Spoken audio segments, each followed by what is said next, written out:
BN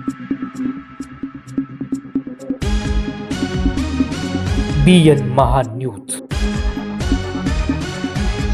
Satana येथे युरियाची कृत्रिम टंचाई, दुकानदारांची मनमानी, शेतकरी हवालदिल.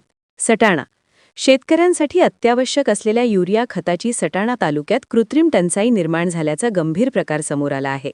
पिकांना तातडीने खताची आवश्यकता असताना युरिया मिळत नसल्याने शेतकरी मोठ्या अडचणीत सापडले आहेत.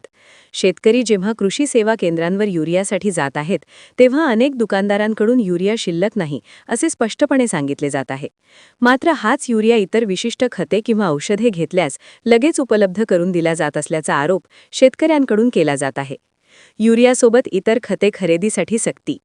युरिया मिळवण्यासाठी दुकानदारांकडून शेतकऱ्यांना हे खत घ्या, ते औषध घ्या अशी सक्ती केली जात असून यामुळे शेतकऱ्यांना नाहक आर्थिक भुर्दंड सहन करावा लागत आहे. साठा असूनही नकार.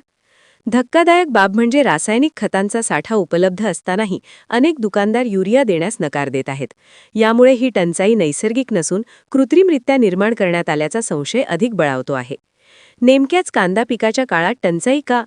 शेतकऱ्यांचा सवाल असा आहे की जेव्हा पिकांना रासायनिक खतांची सर्वाधिक गरज असते तेव्हाच दरवर्षी टंचाई का निर्माण होते? यामागे कोणाचा फायदा आणि शेतकऱ्यांचे नुकसान का, असा प्रश्न उपस्थित होत आहे. आता शेतकरी वर्गासह विविध स्तरांतून अशी मागणी केली जात आहे की संबंधित अधिकाऱ्यांनी तात्काळ सर्व खत दुकानांवर धाडी टाकाव्यात, कृत्रिम टंचाई करणाऱ्या विक्रेत्यांवर कठोर कारवाई करावी, शेतकऱ्यांना कोणतीही अट न घालता युरिया उपलब्ध करून द्यावा. जर वेळीच ठोस उपाययोजना करण्यात आल्या नाहीत तर याचा थेट फटका पिकांना आणि पर्यायाने शेतकऱ्यांच्या उत्पन्नाला बसणार आहे. शेतकरी वर्गाला न्याय मिळणार का? संबंधित अधिकारी जागे होणार का? हे पाहणे आता महत्त्वाचे ठरणार आहे. तात्काळ कारवाईची मागणी. या गंभीर प्रकाराची कृषी विभाग व संबंधित अधिकाऱ्यांनी तात्काळ दखल घ्यावी अशी जोरदार मागणी शेतकरी वर्गातून होत आहे.